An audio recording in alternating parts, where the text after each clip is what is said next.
ஓம் சாந்தி. எல்லோரும் குஷியாக இருக்கீங்களா?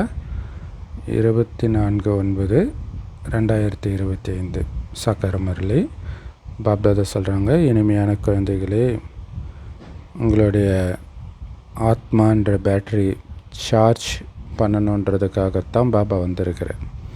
ஏன்னா சார்ஜ் போயிடுச்சு ஃபுல்லாக. பேட்ரி சார்ஜ் பண்ணிக்க என்ன பண்ணணும்? நினைவில் இருக்கணும். எந்த அளவுக்கு அதிகமாக நினைவில் இருக்கிறீங்களோ அந்தளவுக்கு ஆத்மா பேட்ரி அதிகமாக சார்ஜ் ஆகும். அதிகமாக சார்ஜ் ஆகுது ஜென்ரலாகவே ஒரு பொருள்னால் அதிகமாக அதை பயன்படுத்த முடியும். அதே மாதிரி ஆத்மாவும் அதிகமாக சார்ஜ் ஆகிடுச்சுன்னா ஆயுள் அதிகமாக இருக்கும், அதிகமாக இந்த பூமியில் வாழும். கேள்வி: உங்களுடைய உண்மையான படகுக்கு ஏன் புயல் அடிக்குது? பதில்: ஏன்னா இப்போ செயற்கையானவர்கள் நிறைய தோன்றிட்டாங்க. தன்னையே பகவான்னு சொல்லிக்கிறாங்க.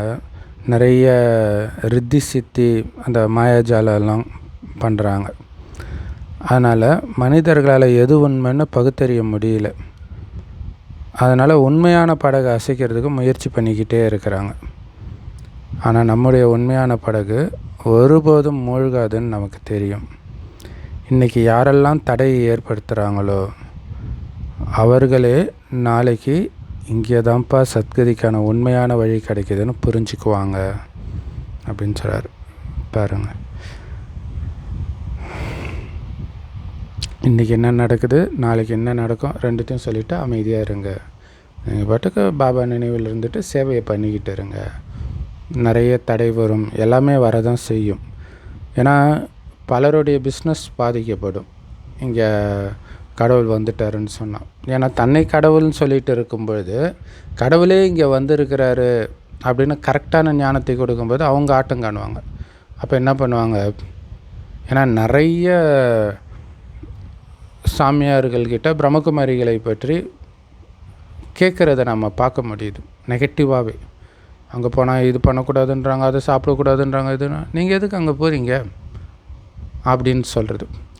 அப்போ பாபா குழந்தையாக இருந்துக்கிட்டு பிரம்மகுமாரிகள் ஞானத்தை போய் இன்னொருத்தர்கிட்ட தப்பாக சொல்கிறத விட பெரிய டிசர்வீஸ் என்ன இருக்குது? இது நடந்துகிட்டு இருக்குது எல்லா இடத்துலையும். நீங்கள் யூடியூப்லேயே பார்க்கலாம். நார்த் இந்தியாவிலே ஃபேமஸான சாமியார் முன்னாடிலாம் இப்படி கேட்குறாங்க. ஒரு பக்கம் சில ஃபேமஸான சாமியார் பிரம்மகுமாரிகள் கிட்ட தான் கடவுள் வராரு, அதுதான் உண்மையான ஞானம்னு சொல்ல ஆரம்பிச்சிருக்காங்க. இதுவும் நடக்குது. ஸோ பாசிட்டிவாகவும் நெகட்டிவாகவும் பாபா பிரம்மகுமாரிகள் இயக்கம் பற்றி நியூஸ் எல்லோருக்கும் இப்போ போக ஆரம்பிக்குது. ஆனால் கடைசியில் அவங்க தெரிஞ்சுக்குவாங்கன்ற இதுதான் சத்தியம்னு தெரிஞ்சுக்குவாங்க. ஏன்னா எல்லாருக்காகவும் இந்த ஒரு கடை தான் இருக்குது, அதுவும் தெரிஞ்சுக்குவாங்க. ஓம் சாந்தி. ஆன்மீக குழந்தைங்களுக்கு, அதாவது ஆத்மாக்களுக்கு முன்னாடி பாபா ஓம் சாந்தின்னு சொல்கிறார். ஏன்னா ஆத்மா தான் கேட்குது காது மூலமாக இல்லையா? அப்போ அமைதியான ஆத்மாவேன்னு சொல்லி ஆத்மாவுடைய உண்மையான குணத்தை தட்டி எழுப்பி ஓம் சாந்தி அப்படின்னு சொல்கிறார் இல்லையா? அது நமக்கு நாமளே ஞாபகப்படுத்திக்க வேண்டியது. நான் ஆத்மா இங்கத்தை சார்ந்தவன் கிடையாது. எப்படி ஹாஸ்டலில் இருக்கிறவங்களுக்கு நம்ம கொஞ்ச நேரம் இருக்க போகிறோம் அப்புறம் போயிட போகிறோன்ற எண்ணம் எப்போவுமே இருக்கிறனால தான் பற்று இருக்காது. அதே நிலை நமக்கு இருக்கணும். பல தடவை சொல்லிக்கணும், கொஞ்ச நேரம் தான் இருக்க போகிறேன், அடுத்தது சொர்க்கத்துக்கு போயிட போகிறேன் அப்படிங்கிறது இருந்துக்கிட்டே இருக்கணும். ஆத்மா தான் காது மூலமாக கேட்குது. ஆத்மாவில் தான் கேட்குற ஞானம் தாரணையும் ஆகுது. அதே மாதிரி தான் பாபாவுடைய ஆத்மாவிலையும் இந்த ஞானம் நிரம்பி இருக்குது. ஸோ எல்லாமே ஆத்மாவில் தான் இருக்குது. பாபாவுக்கு உடம்பும் கிடையாது. குழந்தைங்க இதே பிறவியில் ஆத்ம உணர்வுடையவராக ஆகணும் இல்லையா? ஸோ எவ்வளோ நேரம் கம்மியாக இருக்குதுன்றது இதிலே தெரிஞ்சிக்க முடியும். 5000 வருடத்துக்கு தேவையான சார்ஜை ஃபுல்லாக நிரப்புறதுக்கு இந்த ஒரு ஜென்மந்தான் இருக்குது. அந்த ஒரு ஜென்மத்தில் நமக்கு எந்த வயசில் பாபா ஞானம் கிடைக்கிது, அதை பாபா ஞானம் கிடைச்ச உடனே டக்குன்னு புரிஞ்சிடாது. அதாவது புரியும், பட் அதை உணர்றது, அனுபவத்தில் எடுத்துகிட்டு வர்றதுக்கு தூய்மை ஆக ஆக ஆக ஆக தான் அதோடைய ஆழம் தெரிய ஆரம்பிக்கும். ஸோ அப்படி ஆழம் தெரிய ஆரம்பித்தும் அலட்சியமாக இருக்கக்கூடாது இல்லையா, தீவிர முயற்சி பண்ணிகிட்டே இருக்கணும். ஏன்னா எந்த நேரம் வேண்டுமானாலும் சரீரத்திலேருந்து ஆத்மா விடுபட்டுடும். பக்தி எப்படி ஒரு நல்லா படிக்கிற மாணவனுக்கு எக்ஸாம் எப்போ வச்சாலும் ஜாலி தான், அந்த மாதிரி இங்கே முயற்சி நல்லா பண்ணிட்டா எப்போ சரீரம் விட்டாலும் ஜாலி தான் இல்லையா. ஆனால் முயற்சி இல்லைன்னா பிரச்சனை தான். பக்தி மார்க்கத்தில் 63 பிறவிகளில் துவாபர யுகத்திலிருந்து நீங்கள் தேக உணர்வில் தான் வந்திருக்கிறீங்க. 63 ஜென்மமாக தேக உணர்வுலே மூழ்கி கடந்திருக்கிறீங்க. அரை கல்பத்துக்கு அடுத்த அரை கல்பம் ஆத்ம உணர்வில் இருக்கிற அளவுக்கு இப்போ நான் ஆத்மான்றது மைண்டில் ஆழமாக பதியணும். ஸோ அடிக்கடி மைண்டில் அந்த எண்ணம் வந்துக்கிட்டே இருக்கணும். நான் ஆத்மா, கண் வழியாக பார்க்குறேன், கை கால் மூலமாக காரியம் செய்கிறேன் அப்படிங்கிறத மைண்டில் எடுத்துகிட்டு வந்துக்கிட்டே இருக்கணும். ஆத்மானா என்னன்னு கூட இன்றைக்கி மனிதர்களுக்கு தெரியாது. ஆனால் கண்டிப்பாக ஆத்மான்னு ஒன்று இருக்குது. உண்மையிலே ஆத்மா தான் உடம்புல பிரவேசமாகுது. ஆத்மாவுக்கு தான் துக்கமும் ஏற்படுது. சுகம் துக்கம் ரெண்டுத்தையும் ஆத்மா தான் அனுபவிக்குது. பதீத்த ஆத்மா, பாவன ஆத்மா, அதாவது தூய்மையான ஆத்மா, அசுத்தமான ஆத்மான்னு சொல்கிறாங்க. ஸோ எல்லாமே ஆத்மாவை தான் குறிப்பிடப்படுது, உடலை குறிப்பிடப்படலை. அழுக்கான உடல், சுத்தமான உடல் சொல்கிறது இல்லை. ஆனால் ஆத்மா தூய்மையாச்சுன்னா சுத்தமான உடல் சொர்க்கத்தில் கிடைக்கும், இங்கே கிடைக்காது. அதே மாதிரி பாவாத்மா புண்ணியாத்மா தான் சொல்லுவேன் தவிர பாவ பரமாத்மா, புண்ணிய பரமாத்மா, தூய பரமாத்மா, அழுக்கான பரமாத்மா அப்படின்னு சொல்கிறதில்ல. தூய பரமாத்மா சொல்லலாம், ஏன்னா அவர் எப்போவுமே தூய்மையாக இருப்பவர். பட் அழுக்காக அவர் ஒருபொழுதும் ஆகிறது இல்லை இல்லையா. அதனால் அழுக்கான பரமாத்மான்னு ஒருபோதும் நாம் கேட்டது கிடையாது. ஒருவேளை எல்லாருக்குள்ளேயும் பரமாத்மா இருக்கிறாருன்னா பதித்த பரமாத்மா ஆகிடுவார். சூப்பர் இல்லை, எங்கும் நிறைந்தவர் எல்லாருக்குள்ளேயும் இருக்கிறாருங்களா, அப்போ அவரே அழுக்கானவர் ஆகிடுவார். ஸோ அது ஒரு வித்தியாசமாக சொல்லுவாங்க. இருக்கார் ஆனால் விலகி சாட்சியாக இருக்கார். அதுக்கு எதுக்கு உள்ளே இருக்கிறாரு, உடம்புக்குள்ளே எதுக்கு இருக்கணும் இல்லையா.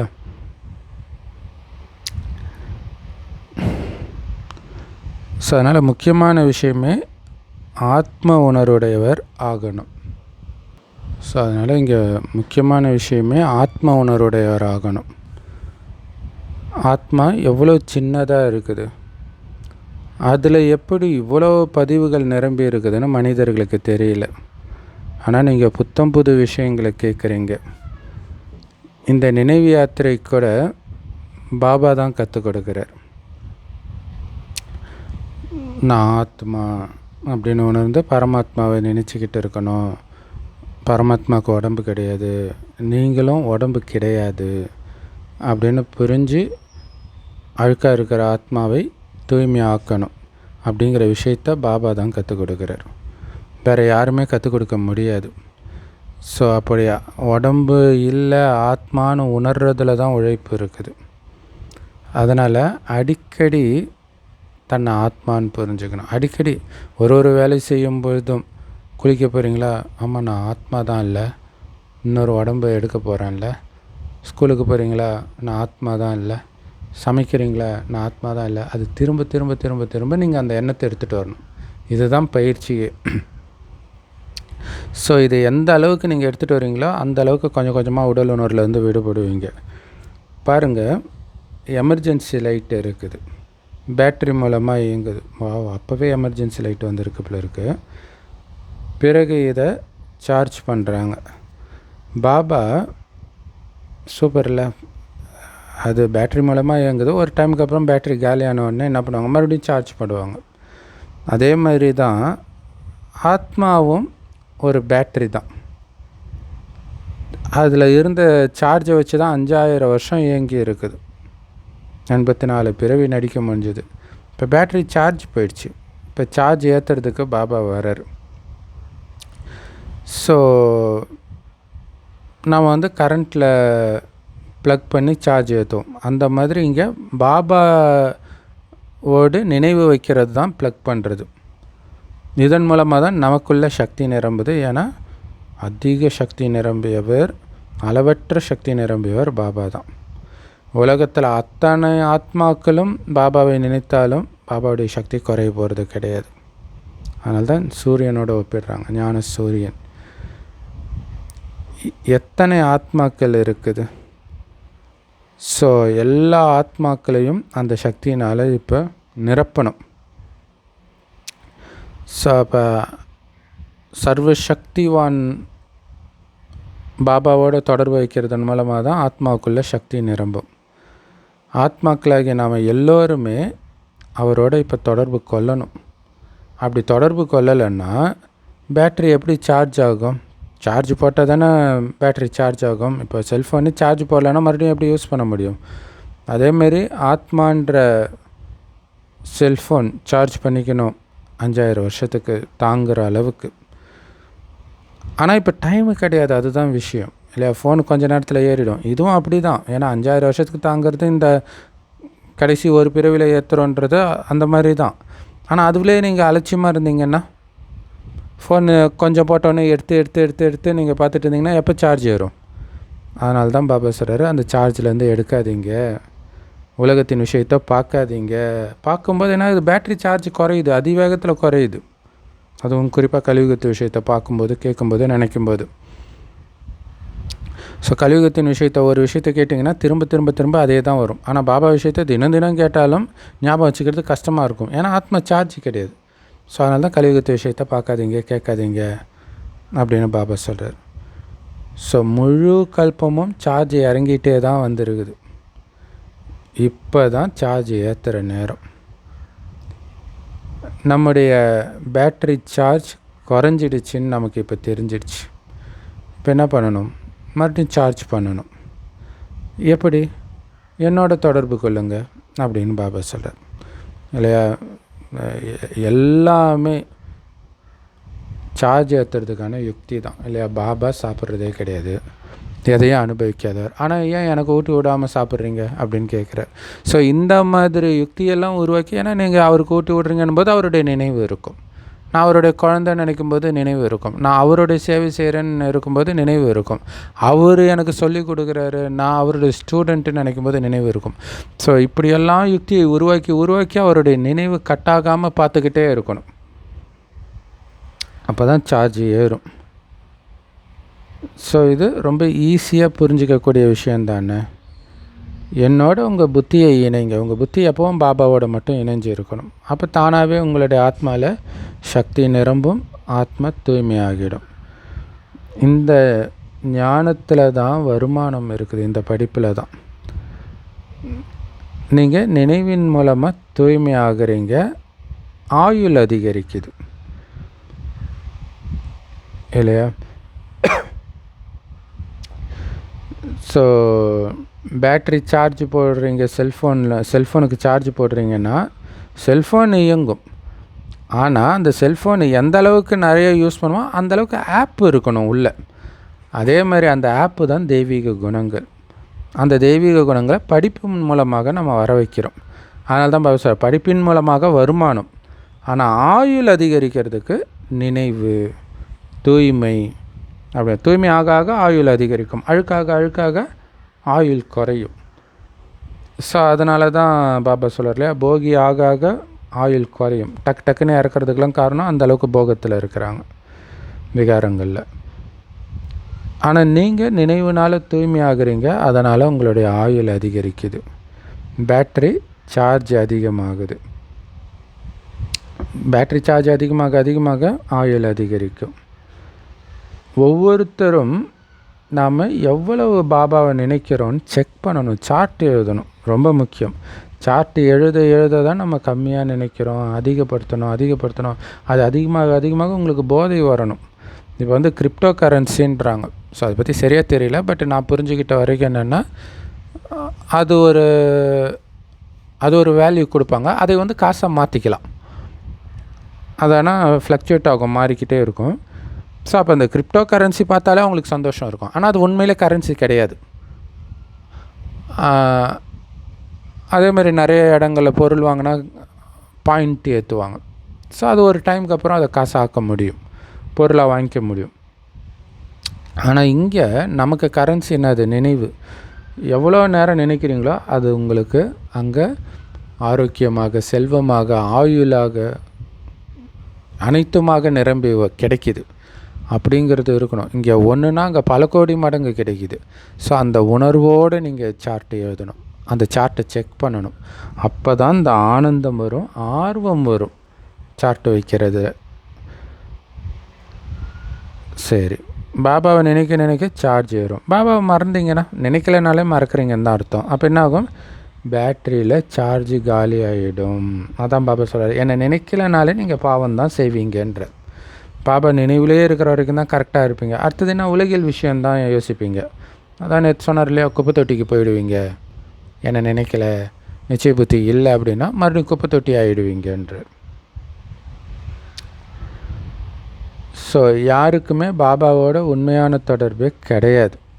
அவங்க சொல்லிக்கலாம், அப்படியே சர்ச்சிலே விழுந்து கிடக்கலாம், கோயிலே விழுந்து கிடக்கலாம், 5 வேளை தொழுகை பண்ணலாம். ஆனால் கடவுளை பற்றி தெரியாது. அப்புறம் எப்படி அவரை நினைப்பாங்க?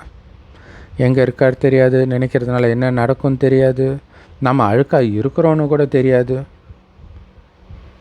அப்போ அதனால தான் பாபா சொல்ல, யாருக்கும் என்னோட உண்மையான தொடர்பு கிடையாது, சும்மா வெளிப்பகட்டு தான் பக்தி. ஆனால் குழந்தைங்களோட இது தான் உண்மையான தொடர்பு இல்லையா? நம்ம கோயிலுக்கு போகிறதில்ல, சர்ச்சுக்கு போகிறதில்ல, வேதங்கள் படிக்கிறதில்ல, ஆனால் ஸ்ட்ரைட்டாக கடவுளோட புத்தியை இணைச்சிக்கிட்டே இருக்கிறோம். அவங்க அதெல்லாம் பண்ணுறாங்க, ஆனால் கடவுளோட மட்டும் புத்தியை இணைக்கிறது கிடையாது. பாபா சொல்கிறாரு, பாபாவை நினைவு செய்யாமல் ஜோதி எப்படி எரியும் இல்லையா? கரண்ட்டு சுவிட்சு போட்டால் தானே லைட்டு எரியும். இங்கே சுவிட்சு போடுறது பாபாவோட புத்தியை இணைக்கிறது. சுவிட்சு போட்டால் என்ன ஆகும்? அந்த கரண்ட்டோடு அது இணையுது. அது மாதிரி பாபாவோடு இணைக்கிறீங்க நினைவின் மூலமாக. அப்போ தான் ஆத்ம ஜோதி பிரகாசமாக எரியும், ஆத்மாக்குள்ளே சார்ஜ் நிரம்பும். ஒரு பாபா மட்டும்தான் ஞானம் கொடுக்கிறார். அவர்கிட்ட மட்டும்தான் இந்த ஞானம் இருக்குது. ஞானத்தை பகல்னும் பக்தியை இரவுன்னும் சொல்கிறோம். ஸோ இப்போ விடிய போகுது, சூரியன் வந்தால் விடிஞ்சிடும். ஞானச்சூரியன் வந்துட்டார். அதனால் இரவின் மீது வைராக்கியம் வருது இல்லையா? இரவுனா கலியுக விஷயங்கள், அதிலிருந்து புத்தியை விளக்குறோம் வைராக்கியத்தோடு. பிறகு எந்த அளவுக்கு விளக்குறீங்களோ அந்த அளவுக்கு பகலுக்கு தயாராகிடுறீங்க. அப்புறம் பகல் ஸ்டார்ட் ஆகிடும், சொர்க்கம் வந்துடும். அதனால் இரவை இப்போ மறந்துடுங்க. ஏன்னா விடிய போகுது. இரவை இரவில் என்ன பண்ணுவாங்க? தூங்கிட்டு இருப்பாங்க. அப்போ அந்த தூக்கம், மயக்கம், மறதி, நான் உடல்ன்ற உணர்வு எல்லாத்தையும் மறந்துடுங்க. ஆத்மா சொர்க்கத்துக்கு போக போகிறேன், சுகமான உலகத்தில் இருக்க போகிறேன், இதே சிந்தனை இருக்கணும்.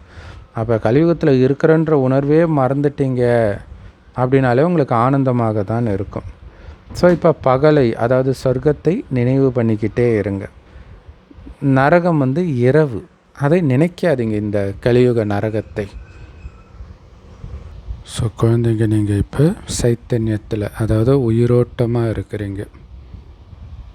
ஆத்மா உடலில் இருக்குது, ஆனால் உடம்பு அழியக்கூடியது, மண்ணினால் ஆனது. அதனால் மண்ணோட கலந்துடுது. ஸோ நிறைய பேர் திட்டும்போது கூட மண்ணோட மண்ணாக போ அப்படின்னா என்ன அர்த்தம்? செத்து போன்னு அர்த்தம். ஆனால் ஆத்மா சாகாது இல்லையா? ஆனால் ஆத்மாவுடைய சார்ஜ் குறையுது. ஆத்மான்ற பேட்டரியோடைய சார்ஜ் மட்டும் குறையுது. இப்போ எவ்வளோ பெரிய புத்திசாலியாகி இருக்கிறீங்க. இது சாதாரண விஷயம் கிடையாது, மற்றவங்க மைண்டிலே கிடையாது. பாபா ஞானம் எடுக்கிறதுக்கு முன்னாடி இதெல்லாம் நம்ம மைண்டில் இருந்துச்சா? நம்ம கற்பனைக்கே எட்டாத விஷயமா இருக்குது இல்லையா? இப்போ நம்முடைய புத்தி வீட்டுக்கு போகுது, பரந்தாமத்துக்கு போகுது. ஏன்னா அங்கேருந்து தான் வந்தோம். அப்புறம் சூக்ஷ்மவாதனத்தை பற்றியும் நாம் தெரிஞ்சுக்கிட்டோம்.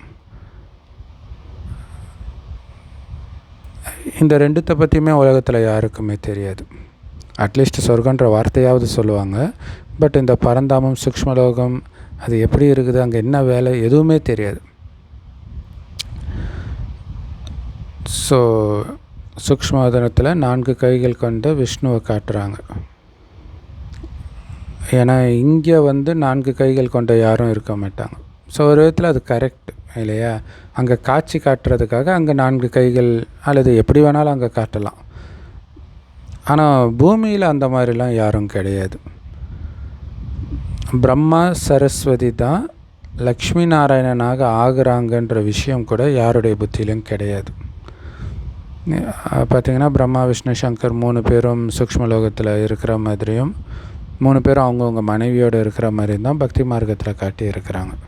ஆனால் இந்த பிரம்மா தான் விஷ்ணு ஆகிறாரு அடுத்த ஜென்மத்தில், சரஸ்வதி தான் அடுத்த ஜென்மத்தில் லக்ஷ்மி ஆகுறாங்கன்னு யாருக்குமே தெரியாது. ஸோ அதனால் விஷ்ணுவுக்கு 4 கைகள் காட்டுறாங்க. இதோடைய உண்மையான அர்த்தத்தை பாபாவை தவிர வேறு யாருமே புரிய வைக்க முடியாது.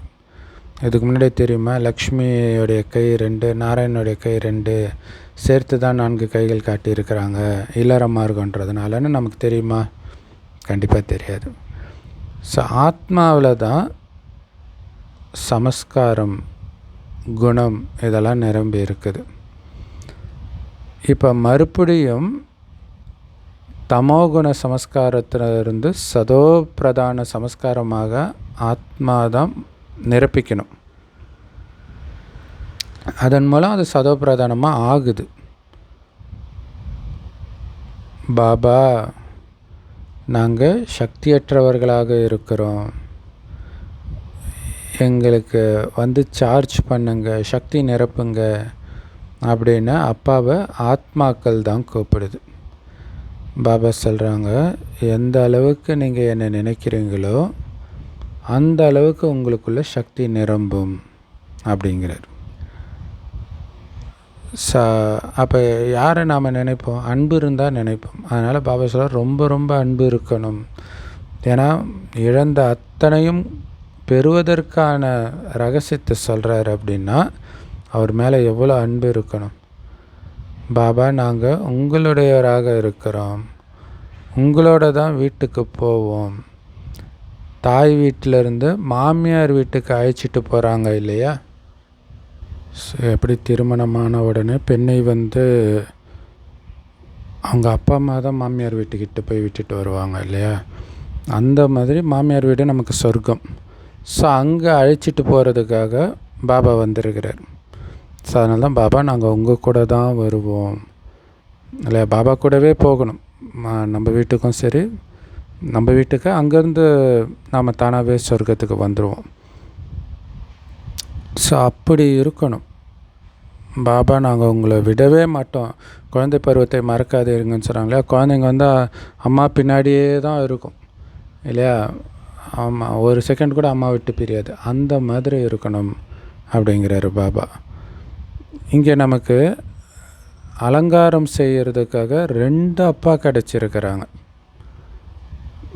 மாமியார் வீட்டுக்கு அனுப்புறதுக்கு முன்னாடி அலங்காரம் பண்ணி அனுப்புவாங்களே, அந்த மாதிரி சொர்க்கத்துக்கு போகிறதுக்கு முன்னாடி அலங்காரம் பண்ணி அனுப்புகிறது. அலங்காரமும் ரொம்ப நல்லா இருக்கணும். இங்கே அலங்காரன்றது என்னது? குண அலங்காரம். அனைத்து குணங்களிலும் நிரம்பியவராக நீங்கள் ஆகணும். அதுக்கு பாபா ஞானம் கொடுக்குறார். ஆனால் அதை நீங்கள் தான் தாரணை பண்ணணும். அதேமாதிரி அசுரகுணம் இருக்குதா இல்லையான்னு உங்களை நீங்கள் செக் பண்ணிக்கிட்டே இருக்கணும். எனக்குள்ள அசுரகுணம் இல்லை தானே, எங்கேயாவது இருக்குதா? எப்படி அந்த முகத்தில் ஏதாவது ஒரு குறை இருக்குதான்னு கண்ணாடி பார்ப்பாங்க இல்லையா மேக்கப் பண்ணும்போது, அந்த மாதிரி நாம் இந்த ஞானம்ன்ற கண்ணாடியை வச்சு செக் பண்ணணும். ஞானத்துக்கு புறம்பான ஏதாவது காரியம் என் மனதில் ஓடிட்டு இருக்குதா? மனதை செக் பண்ணாலே போதும் இல்லையா? மனதின் மூலமாக தானே எண்ணங்கள், வார்த்தைகள் எல்லாமே வருது. ஸோ அப்போ மனதை செக் பண்ணிக்கிட்டே இருக்கணும். வெறும் பாபா நினைவு, சொர்க்கத்துக்கு போகிறன்ற நினைவை தவிர வேறு எதுவும் இல்லாமல் இருக்குதான்னு செக் பண்ணணும். மனசில் ஒருவேளை புயல் வரலாம், மாயின் புயல் வரலாம். ஆனாலும் அது செயலில் வராமல் அந்த மனதோடு நீங்கள் அழிச்சிடணும் டக்குன்ட்டு. அந்த மனதில் வர புயலை எந்த அளவுக்கு சீக்கிரமாக அழிக்கிறீங்க, அதுதான் யோக பலம். ஏன்னா அந்த மனதின் புயல் அதிகரிக்கும் போது தான் அது செயலில் வருது. அப்போ செயலில் வராமல் நீங்கள் கட் பண்ணுறீங்கனாலே என்ன அர்த்தம்? மனதின் புயலை மனதோடு நீங்கள் அழிக்கிறீங்கன்னு அர்த்தம். ஸோ நான் யாருக்கும் துக்கம் கொடுக்கல தானே அப்படின்னு செக் பண்ணுங்க.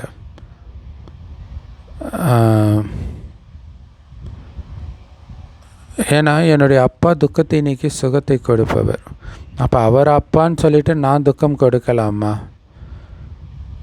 ஸோ பாபாவை மாதிரி நாமளும் எல்லோருக்கும் சுகத்துக்கான வழியைத்தான் சொல்லி கொடுக்குறோம்.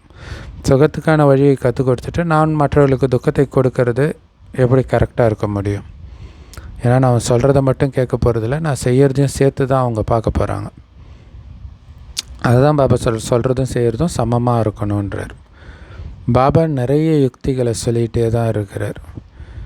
நீங்கள் குப்தமான படை வீரர்கள் இல்லையா, மறைமுகமாக இருந்தாலும் அந்த போர் வீரனுக்குரிய அந்த தைரியம் இருக்கணும். நம்முடைய எதிரி இந்த மாயை அசுரகுணத்தை அழிச்சே தீரணுன்ற தைரியம் இருக்கணும். உங்களுடைய பேர் பிரஜாபிதா பிரம்மா குமார் குமாரிகள். ஸோ யார் சென்டருக்கு வந்தாலும் எங்கேருந்து வந்திருக்கிறீங்க, யாருக்கிட்ட வந்திருக்கிறீங்கன்னு முதல்ல கேளுங்க. ஸோ அப்போ நாங்கள் பிரம்மகுமாரிகள் கிட்ட வந்திருக்கிறோன்னு சொல்லுவாங்க. அப்போ நீங்கள் கேளுங்க, பிரம்மகுமாரிகள்னு சொல்லிட்டீங்க, அதில் அந்த பிரம்மான்ற வார்த்தை இருக்குது இல்லையா, அதை எப்போயாவது கேள்விப்பட்டிருக்கிறீங்களா அப்படின்னு கேளுங்க.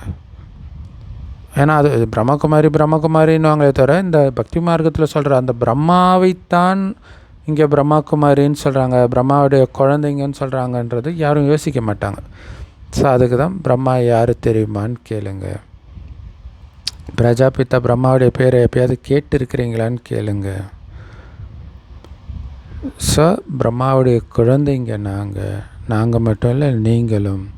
ஏன்னா அவரை தானே படைப்பவர்னு சொல்கிறீங்க, அப்போ நீங்களும் அவரோட குழந்தை தானே.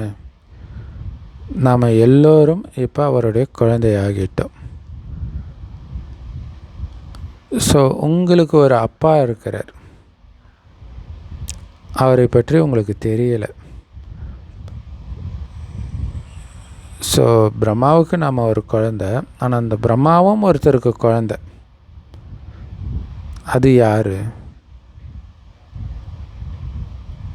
அந்த தந்தைக்கு உடம்பே கிடையாது, பிரம்மாவுக்கு உடம்பு இருக்குது, பார்க்க முடியும் இல்லையா. ஸோ அவருடைய உடம்பை பார்க்க முடியாது, ஏன்னா அவருக்கு உடம்பு கிடையாது. அவர் தான் சிவத்தந்தை. இந்த பிரம்மா விஷ்ணு சங்கருக்கு கூட சூக்ஷ்ம உடல் இருக்குது, சூக்ஷ்மாதனவாசிகளுக்கு. அப்போ இவர்களை விட உயர்ந்தவர் ஒருத்தர் இருக்கார், அவர் தான் சிவபாபா. இது பக்தி மார்க்கத்தில் எப்படி வெளிப்பட்டிருக்குன்னா, சிவனுக்கும் மேலே ஒருத்தர் இருக்கிறாரு, பரமசிவம் சதாசிவம் அப்படி இப்படின்வாங்க. ஸோ அவங்க சிவனுக்கும் மேலேன்றது சங்கரை சொல்கிறாங்க, சங்கருக்கும் மேலே ஒருத்தர் இருக்கார், அதுதான் சிவபாபா. அவர் தான் இந்த 3 பேரையும் பிரம்மா விஷ்ணு சங்கரரை படைக்கக்கூடியவர். அதனால தான் அவரை திருமூர்த்தி சிவன், திருமூர்த்தியை படைத்த சிவன் சொல்லப்படுது. ஸோ அந்த படம் நாம் காட்டணும், திருமூர்த்தி படத்தை காட்டி பாருங்கள், இந்த 3 பேர் உயர்ந்தவர்கள், இவர்களை விட உயர்ந்தவர்னால சிவபாபா அவருக்கும் மேலே காட்டியிருக்கிறோம். உண்மையிலே அவர் மேலே தான் இருக்கிறார் பரந்தாமத்தில். வம்சம் இருக்குது இல்லையா, பிரம்மாவுடைய தந்தை கண்டிப்பாக கடவுளாக தான் இருப்பார் இல்லையா. அனைவரையும் படைக்கக்கூடிய பிரம்மாவுக்கே ஒருத்தர் அப்பானா அது கடவுளாக தானே இருக்க முடியும். அவர் அனைத்து ஆத்மாக்களுடைய தந்தை. சரி, பிரம்மா எங்கேருந்து வந்தார், எப்படி வந்தார்? பாபா சொல்கிறாரு, நான் இவருக்குள்ள பிரவேசமாகி இவருடைய பேரை பிரம்மான்னு மாத்துறேன்றார். அது வரைக்கும் இவரும் கலியுகத்தை சார்ந்த ஒரு சாதாரண மனிதன்தான், லேக்ராஜ் என்ற சாக்கார பேரில் இருக்கிறார். சிவபாபா வந்து தான் அவருக்கு பிரம்மான்னு பேர் வைக்கிறார். உங்களுக்கும் கூட பாபா நிறைய பேர் வச்சார் ஆரம்பத்தில், எல்லா குழந்தைங்களுக்குமே. அந்த மாதிரி பிரம்மான்ற பேர் இவருக்கு வைத்தார். இது என்னுடைய தெய்வீக பிறவி, அலௌகிக பிறவி அப்படின்னு சிவபாபா சொல்கிறார் இல்லையா. தனிப்பட்ட பிறவி, தாயின் கர்ப்பத்தில் அவர் பிறக்கலை, பிரவேசிக்கிறார். அப்படி பிரவேசித்து குழந்தைகளாகிய உங்களை நான் தத்தெடுக்கிறேன். ஆனால் எப்படி தத்தெடுக்கிறேன்? இவருக்குள்ளே பிரவேசமாகி தத்தெடுக்கிறேன். எப்படி தத்தெடுக்கிறேன்? பிரவேசமாகி ஞானத்தை கற்றுக் கொடுத்து உங்களை தத்தெடுக்கிறேன். இல்லை, தன்னை பற்றிய அறிமுகத்தை கொடுக்கிறார், நம்மை பற்றிய அறிமுகத்தையும் கொடுக்கிறார். நீங்கள் என்னோடய குழந்தை, நீங்கள் ஆத்மாக்கள், நான் உங்களுக்கு கொடுத்த சொத்தை தான் 5000 வருஷம் அனுபவிச்சிங்க, இப்போ முடிஞ்சிடுச்சு, மீண்டும் உங்களுக்கு சொத்து கொடுப்பதற்காக நான் வந்திருக்கிறேன் அப்படின்னு சொல்லி தான் நம்மளை அவர் குழந்தையாக தத்தெடுக்கிறார். ஸோ 2 பேரும் ஒரே உடம்பில் இருக்கிறாங்க, பிரம்மா பாபாவும் சிவபாபாவும். அதனால் 2 பேரையும் சேர்த்து நம்ம பாப் தாதா அப்படின்னு சொல்கிறோம். பாபானா அப்பா, தாதானா மூத்த சகோதரன், பிரம்மாவை குறிக்குது. பாபான்றது சிவபாபாவை குறிக்குது. ஸோ நான் யாருக்குள்ளே பிரவேசம் ஆகிறனோ அவருக்கும் ஆத்மா இருக்குது தானே. இல்லை, வெறும் உடம்பாக இருக்குது. சிவபாபா பிரவேசமாகி இது என்னோடய உடம்புன்னு சொல்கிறதுக்கு ஏற்கனவே அதுக்குள்ளே ஒரு ஆத்மா இருக்குது, பிரம்மாவுடைய ஆத்மா. அந்த ஆத்மாவுக்கு பக்கத்தில் நான் உட்காந்துக்கிறேன் பூர்வ மத்தியில். அப்போ 2 ஆத்மாவுடைய நடிப்பும் ஒரே உடம்பு மூலமாக நடக்குது.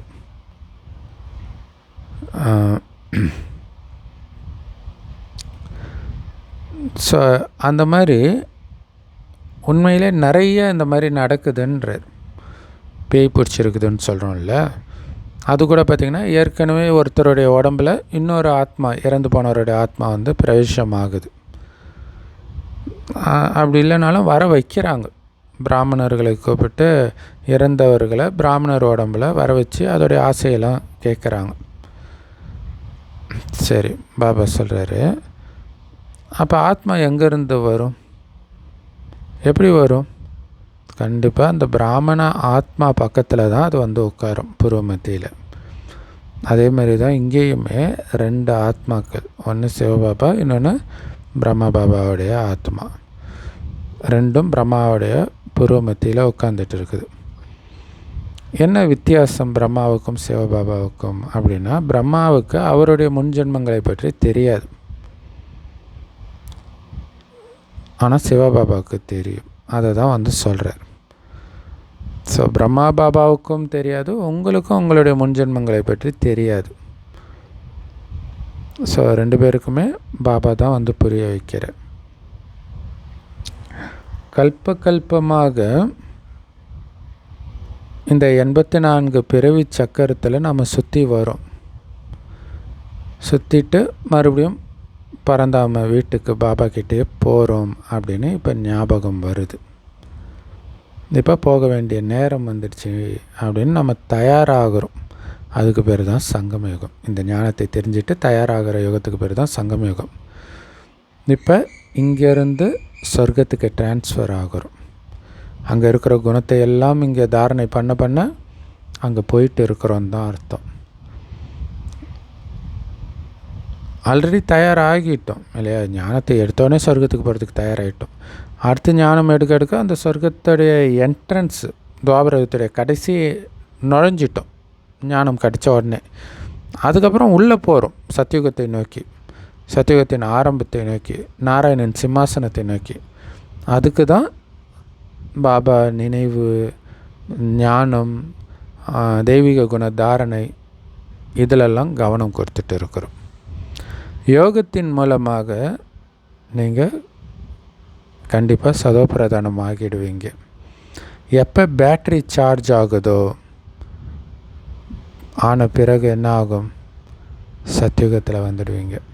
உங்களுக்கு ஒரு குறிப்பிட்ட டைம், அதுக்குள்ளே நேரத்தை வீணாக்காமல் எந்த அளவுக்கு சார்ஜ் போட்டுக்கிறீங்களோ அதை பொறுத்து தான் அடுத்த கல்பத்தில் எவ்வளோ சீக்கிரமாக வரீங்கன்றது நிர்ணயிக்கப்படுது. ஸோ பரந்தாமத்திலேருந்து சத்தியுகத்துக்கு 84 பிறவி எடுத்து கலியுகத்துக்கு மீண்டும் போக போகிறோன்ற இந்த சக்கரம் நம்மளுடைய புத்தியில் சுற்றிக்கிட்டே இருக்குது. சாரமாக விஸ்தாரமாக போக முடியாது இல்லையா? ஒவ்வொரு ஜென்மத்தில் என்ன ஆச்சு அதெல்லாம் போக முடியாது, அது தெரியவும் செய்யாது. எப்படி மரத்துக்கு ஆயுள் இருக்கு இல்லையா? ஆயுள் முடிஞ்சவொடனே காஞ்சி போயிடும். அந்த மாதிரி இன்றைக்கி மனிதர்கள் எல்லாம் காஞ்சி போனவர்கள் மாதிரி ஆகிட்டாங்க. எந்த சாரமும் இல்லை இப்போ. அதனால தான் எல்லோரும் ஒருவருக்கு ஒருவர் துக்கம் கொடுத்துக்கிட்டே இருக்கிறாங்க. இப்போ எல்லாருடைய உடலும் அழிஞ்சு போகும். மீதமுள்ள ஆத்மாக்கள் பரந்தாமத்துக்கு போயிடுவாங்க உடம்பு விட்டுட்டு. ஏன்னா உடம்பு அழிஞ்ச பிறகு மீது என்ன இருக்கும்? ஆத்மா தான் இருக்கும். இந்த ஞானத்தை பாபாவை தவிர வேறு யாருமே கொடுக்க முடியாது. பாபா தான் உலக ராஜ்ய பதவியை நமக்கு கொடுக்குறார். ஸோ அவரை எவ்வளவு நினைக்கணும் இல்லையா? அவ்வளவு கொடுக்குறாருன்னா அவரை எவ்வளோ நினைக்கணும். ஏன்னா இங்கே நினைச்சு தான் நீங்கள் அடையிறீங்க. அடையிறதுக்கு முன்னாடியே முந்தைய கல்பத்தில் அடைஞ்சதை நினைத்து நினைத்து அவரை நீங்கள் நினைக்கணும்.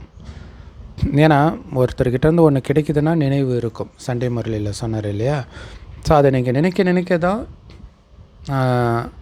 பாபாவுடைய நினைவு வரும். பாபா எனக்கு என்ன கொடுத்தாருன்னு நினைக்கும் பொழுது பாபாவுடைய நினைவு வர வர தான் மீண்டும் அது உங்களுக்கு கிடைக்கவும் செய்யுது. இது எவ்வளோ அற்புதமாக இருக்குது பார்த்தீங்களா இந்த நாடகம்.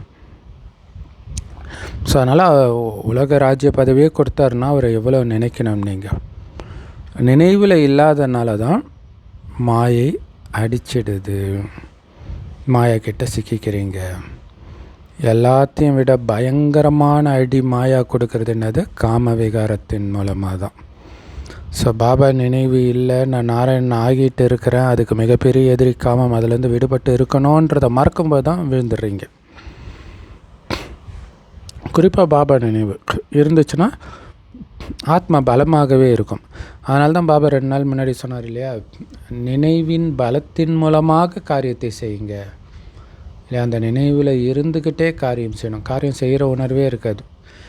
ஆனால் நினைவு கட்டாயிடுச்சுன்னா வெளி உலக மயக்கத்தில் போய் சிக்கிக்கும். அது எனக்கு தேவையே இல்லை. நினைவே இல்லாட்டினாலும் பரவாயில்ல, நான் வெளி உலக மயக்கத்தை தொடமாட்டேன்னு இருங்க. அப்போ தானாகவே புத்தி கொஞ்சம் கொஞ்சமாக பாபா நினைவு கிட்ட வந்து வந்து வந்து நினைவுனால் வரக்கூடிய ஆனந்தத்தை அனுபவம் செய்ய ஆரம்பிப்பீங்க. ஆத்மாவும் பலமாக இருக்கும். விகாரத்துக்கிட்ட இருந்தும் தப்பிச்சு இருப்பீங்க. சொன்னார் இல்லையா பாபா? நினைவு இல்லாமல் கர்மேந்திரத்தை வசப்படுத்த முடியாது. ஸோ நினைவு ரொம்ப முக்கியம். நினைவின் மூலம் மனம் வசமாகும். மனம் வசமாகிட்டாலே எல்லாமே வசமாயிடும். ஸோ நாம் இப்போ மாயையோடு யுத்த மைதானத்தில் இருக்கிற பிராமணர்கள்னு புரிஞ்சிக்கணும். அதனால் உங்களுக்குத்தான் புயல் வரும், மற்றவர்களுக்கு வராது. அதுக்கே அவங்க ஆட்டம் காண்றாங்க. ஆனால் நமக்கு புயலே வரும். ஆடாமல் இருக்கணும். எந்த பாவமும் செய்யக்கூடாது. பாவம் செஞ்சிங்கன்னா தோல்வி அடைஞ்சிடுவீங்க. ரொம்ப எச்சரிக்கையாக இருக்கணும். ஸோ குழந்தைங்க தொல்லைப்படுத்துனாங்கன்னா உடனே அப்பா அம்மாவுக்கு கோபம் வந்துடுது. ஸோ கோபம் வந்து கத்துறாங்க அல்லது அடிக்கிறாங்க. இப்படி பண்ணக்கூடாதுன்னு சொன்னால் குழந்தைய நல்லா வளர்க்கலன்னா கெட்டு போயிடுவாங்களே, அதனால தானே இப்படி பண்ண வேண்டியதாக இருக்குதுன்னு பாபா கிட்ட கேட்குறாங்க. பாபா சொல்கிறாங்க, அடிக்காமல் இருக்க முயற்சி செய்யுங்க. ஏன்னா பாபா ஏற்கனவே குழந்தை பெற்றுக்காதீங்கன்னாரு, கல்யாணம் பண்ணிக்காதீங்கன்னாரு. மீறினீங்க. அது குழந்தை வந்தப்புறம் அமைதியாக இருக்கிறது அவ்வளோ ஈஸி கிடையாது தான் இல்லையா? இருந்தாலும் பாபா என்ன சொல்கிறாரு? முயற்சி பண்ணுங்கள், அடிக்காமல் இருக்க முயற்சி பண்ணுங்கள். ஸோ அதோடைய நினைவு தான் கிருஷ்ணர் வெண்ணெய் திருடினாருன்னு அடிக்கலை, உரலில் கட்டி போட்டாங்க அப்படின்னு காட்டியிருக்கிறாங்க. நீங்களும் அப்படி பண்ணுங்கள் இல்லையா? சின்ன குழந்தைய இருந்துச்சுன்னா ஆக்சுவலாக குழந்தைங்க எதையும் தொடக்கூடாதுன்னு கட்டி கூட போடுவாங்க இல்லையா? ஸோ அப்படி கட்டி போடுங்க. சாப்பாடு கொடுக்காதீங்க. அப்புறம் அழுது இப்படி செய்ய மாட்டோம் மம்மி அப்படின்னு சொல்லுவாங்க. சூப்பரில் யுக்தி கொடுக்குறார். இருந்தாலும் குழந்தை இல்லையா, மறுபடியும் பண்ணுவாங்க.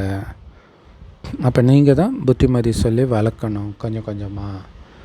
ஏன்னா பழைய சமஸ்காரம் அப்படியே வெளிப்பட்டுக்கிட்டே இருக்கும். அது குழந்தைங்க அப்படி தான் டக்கு டக்குன்னு மறந்து பெரியவங்களே மறக்கிறாங்க. குழந்தைங்கள கேட்கணுமா? பாபா கூட குழந்தைங்களுக்கு, குழந்தைகளே ஒருபோதும் விகாரத்தில் ஈடுபடாதீங்கன்னு சொல்கிறேன். பெரியவங்க தானே நீங்கள் கேட்குறீங்களா? அதே மாதிரி தான் குழந்தைங்களும் இல்லையா? ஸோ அப்போ நாமளும் பக்காவாக இருக்கணும். குலத்தை கலங்கப்படுத்தாதீங்க. நீங்கள் விகாரத்தில் விழுறதுனால குலத்துக்கே கலங்கம். நீங்கள் யாரோட விகாரத்தில் ஈடுபடுறீங்களோ அவங்க முதல்ல பிரம்மகுமாரி கேவலம் நினைப்பாங்க. ஓ இப்படி தானே எல்லோரும் இருப்பாங்கன்னு நினச்சிடுவாங்க. முடிஞ்சு போச்சு. உங்கள் கணவன் தானே, உங்கள் மனைவி தானே நினைக்காதீங்க. கெட்டு போகிறது நம்ம குலத்துடைய பேருன்றதை புரிஞ்சுக்கோங்க. அது அவங்களே சொல்லவும் செய்வாங்க. அப்போவாது உஷாராயிடுங்க. ஸோ குலத்தை கலங்கப்படுத்தாதீங்க அப்படின்னு பாபா கற்றுக் கொடுக்குறார். லௌகீகத்தில் கூட சில குழந்தைங்க கெட்டவர்களாக இருந்தாங்கன்னா அப்பா அம்மா என்ன சொல்லுவாங்க, என் முகத்தில் கரியை பூசிட்டான் என் பையன், இப்படி இருக்கிறான், குலத்தை கலங்கப்படுத்துகிறான் அப்படின்னு அப்பா அம்மா சொல்லுவாங்கள்ல. அதே மாதிரி தான் இங்கே நீங்கள் விகாரத்தில் விழுந்தாலே கெட்ட செயல் தான். அதுதான் இருக்கிறதுலே மிகப்பெரிய கெட்ட செயலும் கூட. இப்போ பாபா மூஞ்சில் கறி பூசுகிறீங்களான்னு கேட்குறாரு. தோல்வி வெற்றி, வெற்றி தோல்வி, இப்படி மாறி மாறி அடைந்து கடைசியில் வெற்றி கிடைச்சிடும்ன்ற இல்லையா. கொஞ்சம் கோபம், கொஞ்சம் காமம், அப்படி டக்குன்னு சின்னதாக சலனமாகும் போதெல்லாம் தோல்வி அடையிறீங்க. அப்புறம் மறுபடியும் முரளி கேட்கும்போது வைராக்கியம் வருது, மறுபடியும் தோல்வி அடையிறீங்க. இப்படியே கொஞ்சம் கொஞ்சமாக ஒரு டைமுக்கு அப்புறம் பாபா திடீர்னு சில முரளியில் சொல்லுவார், இன்னும் எவ்வளோ நாளைக்கு தான் இப்படி இருக்க போகிறீங்க, சண்டே முரளியில் சொன்னார் இல்லையா. அப்போ திடீர்னு வைராக்கியம் வந்துடும், இனிமேல்ட்டு இருக்க மாட்டோம் பாபான்ட்டு.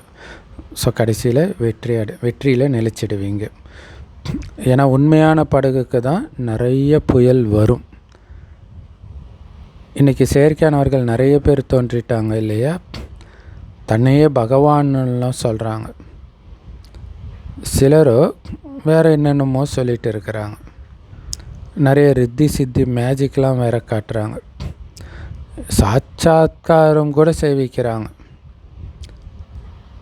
ஆனால் அவர்களுக்கும் சத்கதி கொடுக்கறதுக்கு தான் பாபா வந்திருக்கிறார். ஸோ அதை புரிஞ்சுக்கணும். ஸோ அப்போ மனிதர்கள் அங்கே போய் விழுந்துடுறாங்க. ஸோ பாபா பாருங்களா அப்படியே சுய புருஷார்த்தத்தை சொல்லி அப்படியே சேவைக்கும் வந்துட்டார். சேவைக்கும் நிறைய தடை வரும், புயல் வரும், ஆனால் கடைசியில் வெற்றி வந்துடும். ஏன்னா மற்றவங்க நிறைய பேர் தானே பகவான்றாங்க, இங்கே எந்த மேஜிக்கும் இல்லை இல்லையா, அதனால் அங்கே போயிடுவாங்க. இப்போ முஸ்லீம் மதத்துலேயும் எந்த மேஜிக்கும் கிடையாது. ஆனால் கடுமையான சட்டம் இருக்குது, தண்டனை, அந்த மாதிரியும் இங்கே எதுவும் கிடையாது. ஸோ அதுதான் உண்மையான அன்பு. தண்டனையும் கிடையாது, இங்கே மேஜிக்கும் கிடையாது. அப்போ உண்மையான அன்பு இருந்தால் மட்டும்தான் நம்ம இங்கே கண்டினியூ பண்ணவே முடியும். சாட்சாத்காரம் கூட செய்ய வைக்கிறாங்கன்ற. ஸோ அது ஆக்சுவலாக அவங்க பண்ணுறது கிடையாது, பாபா தான் அந்த புண்ணிய கணக்கின்படி அது நடக்கும். அது அவர்களுடைய பாவனை எல்லாமே இருக்குது. ஸோ அப்புறம் நான் நிறைய பேருக்கு சத்ய சாய்பாபா, ஷிரடி சாய்பாபா, ரமண மகரிஷி இவர்களுடைய காட்சி வெளிநாட்டில் இருக்கிறவங்களுக்கு கிடச்சிருக்குது. அவங்களுக்கு அதுக்கு முன்னாடி இவங்க யாருன்னு கூட தெரியாது. காட்சி கிடச்சி மாறினவங்களாம் இருக்கிறாங்க. ஸோ அப்போ காட்சியை பார்க்கும்போது மாறிடுறாங்க இல்லையா. நல்ல வேளை நமக்கு காட்சி கிடைக்கலன்னு நினைக்கிறேன். ஒரு வேளை முன்ஜென்மங்கள் அது மாதிரி ஏதோ கிடச்சதோ என்னவோ தெரியல. ஆனால் இப்போ கிடைக்காம இருக்கிறது நல்லது இல்லையா. ஸோ அனைவருக்கும் சத்கதி கொடுக்கறதுக்காகத்தான் பாபா வந்திருக்கிறார். பிறகு இந்த கலியுக காடு இருக்காது, இந்த கலியுக காட்டில் வசிக்கிறவங்களும் இருக்க மாட்டாங்க. அதுக்கு முன்னாடியே நீங்கள் என்ன பண்ணிட்டீங்க, கலியுக காட்டை விட்டு சங்கமயுகத்துக்கு வந்துட்டீங்க. இந்த பழைய உலகம் சுடுகாடாகிடுச்சு அப்படின்னு உங்களுக்கு தெரியும். ஸோ பாபா சுடுகாடு ஆக போகுது சொல்லலை, ஆகிடுச்சுன்னு சொல்கிறார். இறக்க போகிறவங்க கிட்ட யாரும் மனசை ஈடுபடுத்த மாட்டாங்க இல்லையா.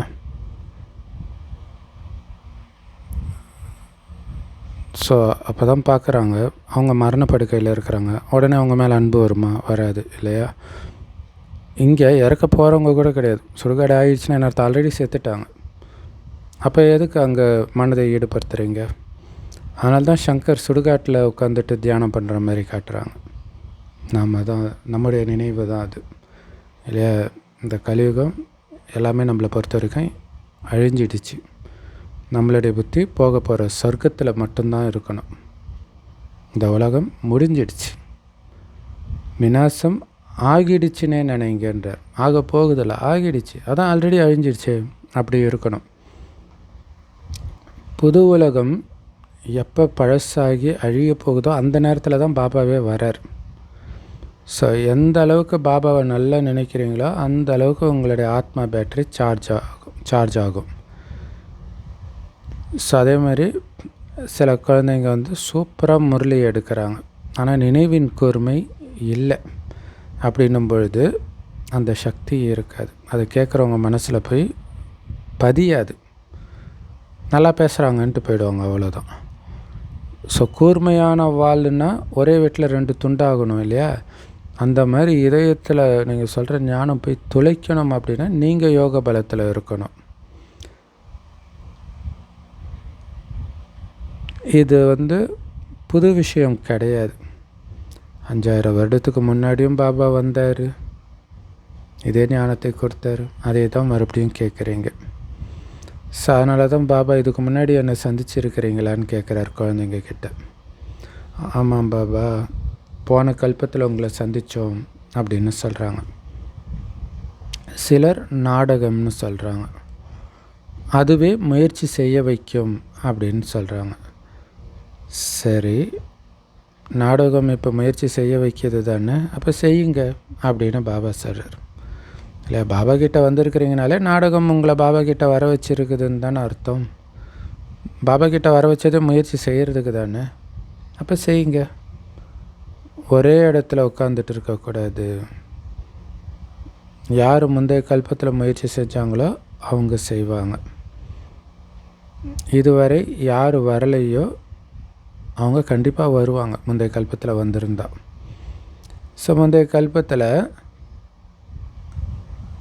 யார் பாதியிலே பாபா விட்டு போயிட்டாங்களோ, கல்யாணம் ஆகி போயிட்டாங்களோ, அவங்களும் நாடகத்தில் அந்த மாதிரி நடிப்பு இருந்தால் மறுபடியும் அதே மாதிரி போவாங்க.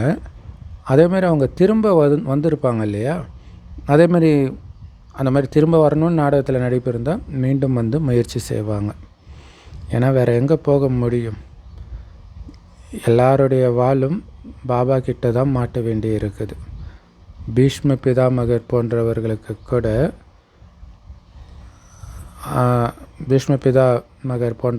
கூட கடைசியில் வருவாங்க அப்படின்னு சொல்லப்பட்டிருக்குது.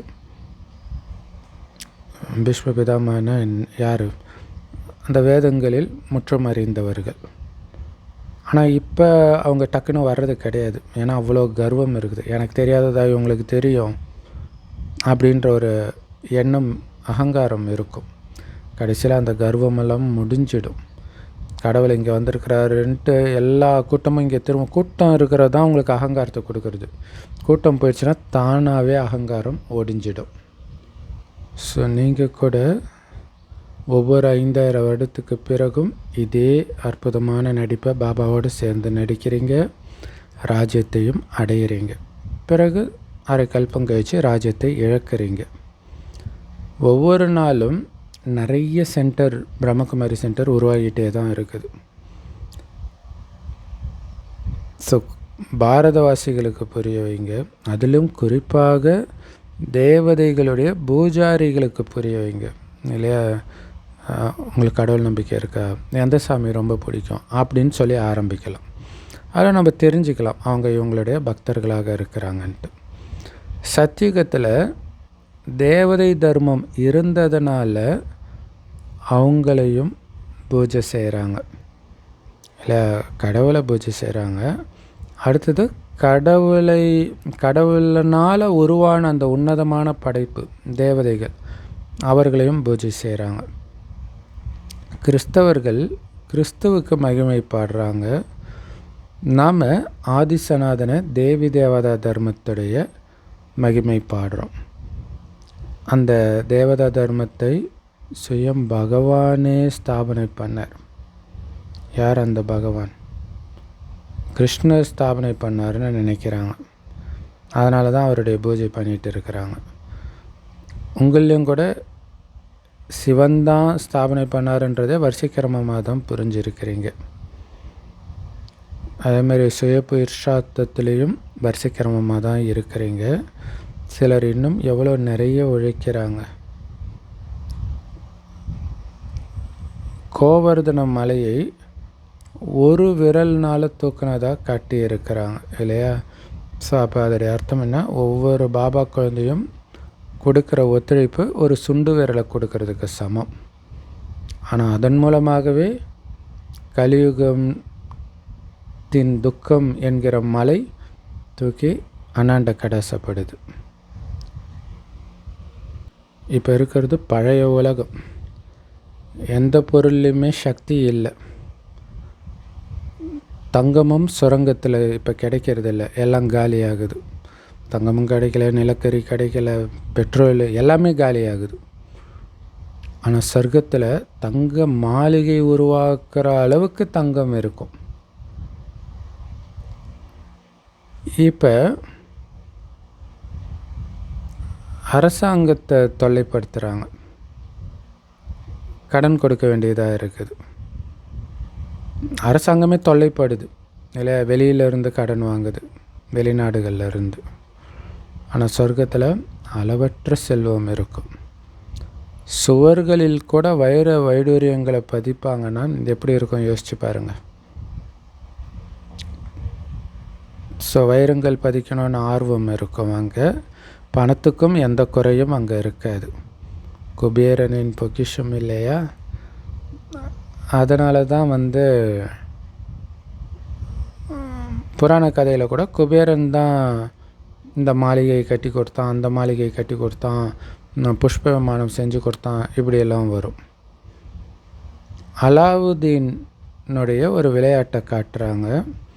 அலாவுதீன் ஒரு விளக்கு தேய்ச்சாலே பூதம் வருது, அவன் கேட்குறத கொடுக்குது, அவன் மாளிகை வேணுன்றான், கொடுத்துடுது.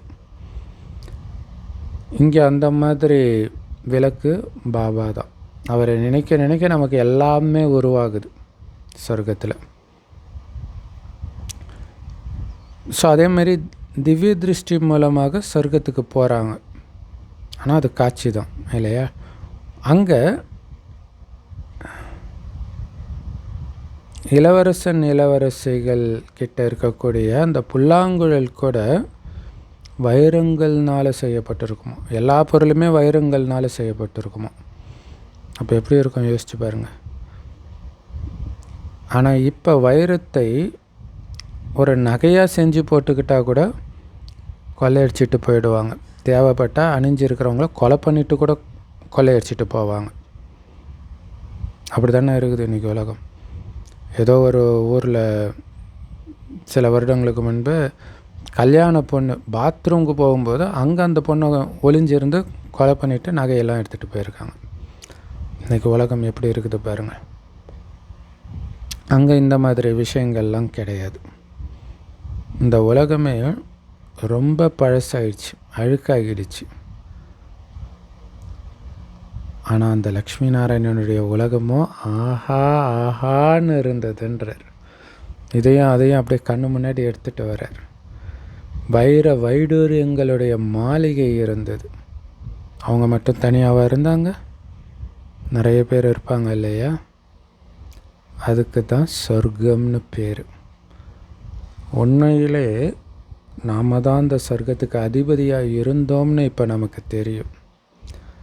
நாம் தான் இந்த சோமநாதர் கோயில், இந்த மாதிரி நிறைய கோயில்களை வைர வைடூரியங்கள்னால கட்டணும்.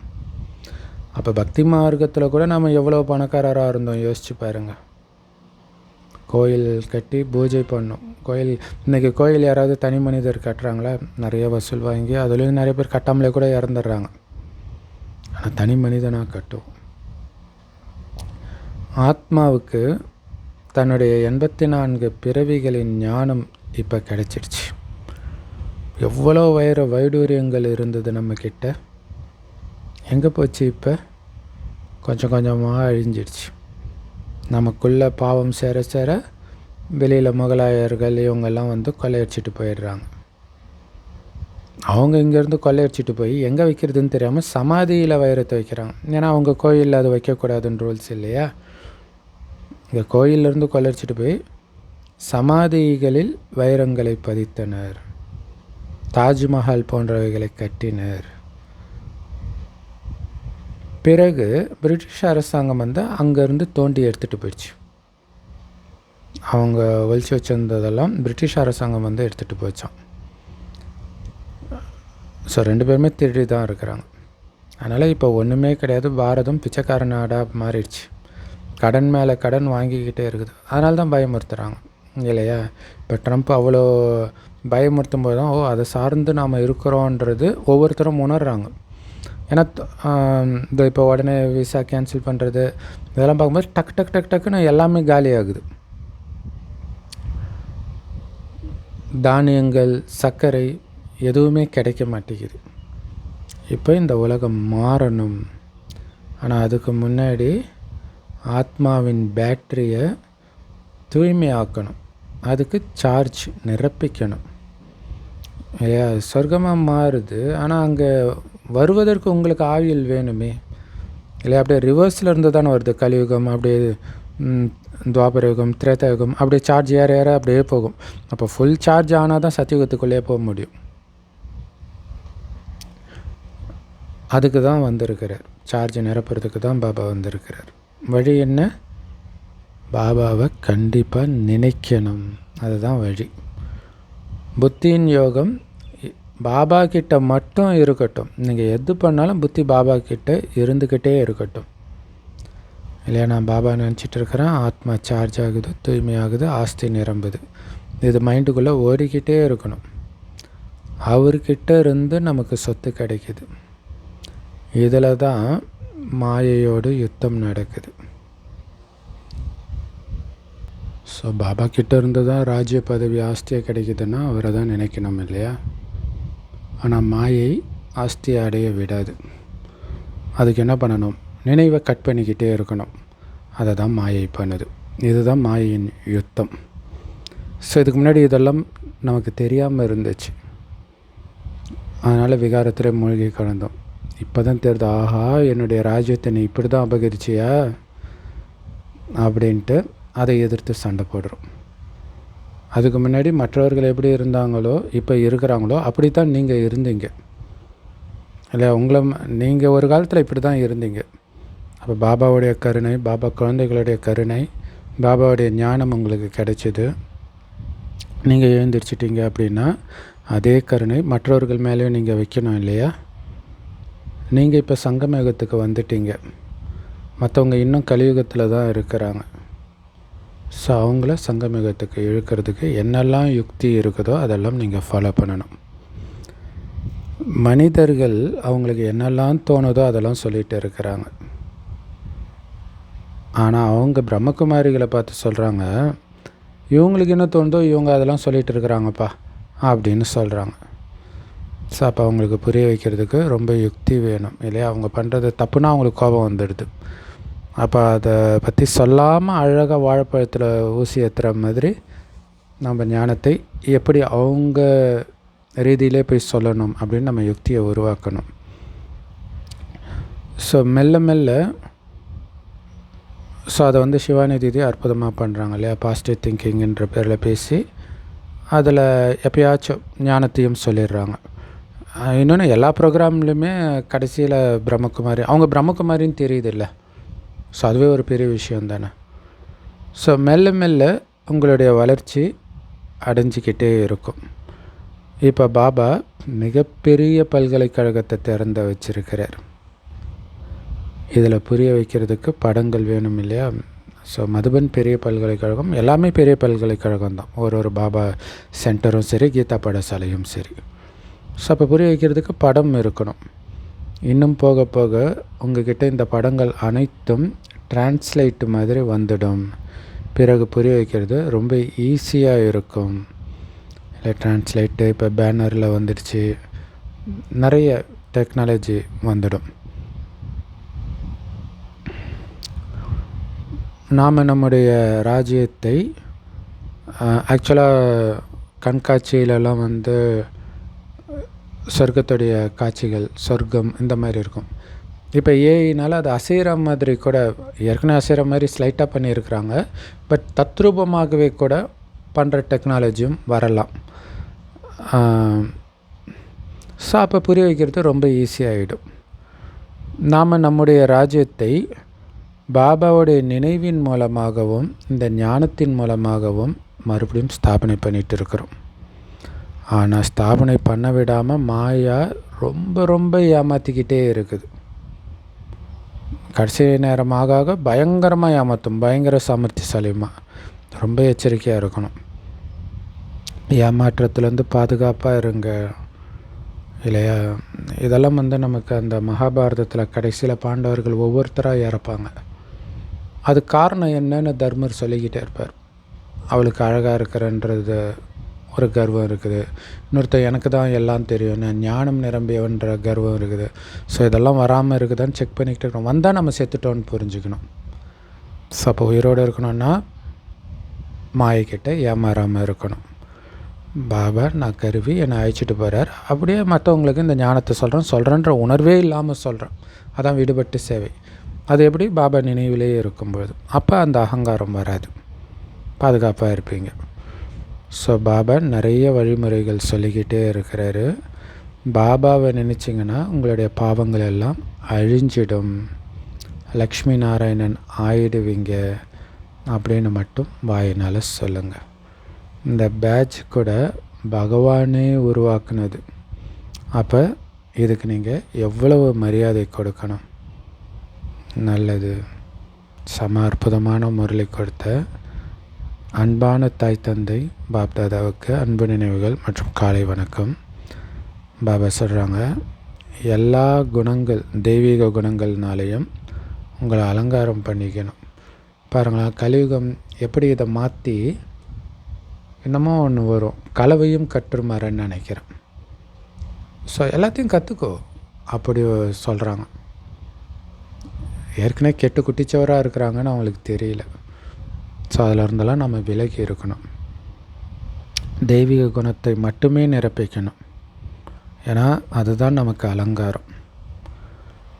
ஸோ அந்த அலங்காரம் எப்போவுமே இருக்கணும். ஸ்தூல அலங்காரம் தான் நம்ம முக்கியத்துவம் கொடுக்கறது இல்லையே தவிர இந்த அலங்காரம் எப்பவும் இருக்கணும். ஒருபோதும் யாருக்கும் எந்த காரணத்தை கொண்டும் துக்கம் கொடுக்கக்கூடாது. கொடுக்குறனான்னு செக் பண்ணிக்கிட்டே இருக்கணும். எல்லாருக்குமே சுகத்துக்கான வழியைத்தான் சொல்லணும். சுகத்துக்கான வழியை சொல்கிற நாமளே துக்கம் கொடுக்கக்கூடாது இல்லையா. முழு உலகமும் சுடுகாடாகவே ஆயிடுச்சு. அதனால் இதன் மீது மனதை செலுத்தாமல் சங்கர் மாதிரி ஒரு பாபாவோடும் சொர்க்கத்தோடும் மட்டும்தான் புத்தி இருக்கணும். ஏன்னா இப்போ சொர்க்கத்துக்கு தான் நம்ம ட்ரான்ஸ்ஃபர் ஆகிட்டு இருக்கிறோம். அந்த புது உலகத்துக்கு நாம் போயிட்டு இருக்கிறோம், போகணும். இதே தான் உங்களுக்கு ஞாபகம் இருக்கணும். வரதானம், மாயை அல்லது விக்னங்கள், அதாவது தடைகள், இதிலிருந்து உங்களை பாதுகாத்துக்கணும் அப்படின்னா பாப்தாதாவின் கொடை நிழலுக்குள்ளேயே இருக்கணும். அது உங்களுடைய உரிமை, அந்த கொடை நிழலுக்குள்ளே இருக்கிறது. ஸோ அந்த உரிமை நீங்கள் பயன்படுத்தணும், அது ரொம்ப முக்கியம். ஸோ அதுதான் மாயை மற்றும் விக்னங்கள்லேருந்து பாதுகாப்பாக இருக்கணும்னா பாப்தாதாவுடைய கொடை நிழலின் அதிகாரி ஆகுங்கள். அதுக்கு விளக்கம், ஸோ நாம் எல்லோரும் பாப்தாதாவினால் தேடி கண்டெடுக்கப்பட்ட குழந்தைங்க இல்லையா. அப்போ கண்டிப்பாக நமக்கு பாப்தாதாவுடைய கொடை நிழல் அதிகாரமாக கிடைச்சிருக்கு, நம்முடைய உரிமை. பாப்தாதாவுடைய கொடை நிழல் என்ன? பாப்தாதாவுடைய நினைவு தான். அந்த கொடை நிழலுக்குள்ளே தான் இந்து தெய்வங்கள் இருக்கிற மாதிரி உற்சவமூர்த்தி எல்லாமே அந்த கொடையோடவே காட்டுறாங்க. பிள்ளையார் கூட கொடையோடு தான் வாங்கிட்டு வருவாங்க பிள்ளையார் சதுர்த்திக்கு. ஏன்னா அந்த கொடை நிழலுக்குள்ளே மாயை வர்றதுக்கான சக்தி கிடையாது. ஸோ அப்போ பாதுகாப்பான இடத்துல இருக்கிறது தானே புத்திசாலித்தனம். அந்த மாதிரி யார் பாதுகாப்பாக கொடை நிழலுக்குள்ளே இருக்கிறாங்களோ அவங்க எப்போவுமே மாயின் மீது வெற்றி அடைஞ்சிடுவாங்க. இந்த பாபா நினைவுன்ற கொடை நிழல் இருக்குது பாருங்கள், அது உங்களை எல்லா விதமான தடையிலிருந்தும் பாதுகாப்பாக வச்சுருக்கும். அந்த தடை வந்தது கூட உங்களுக்கு தெரியாது.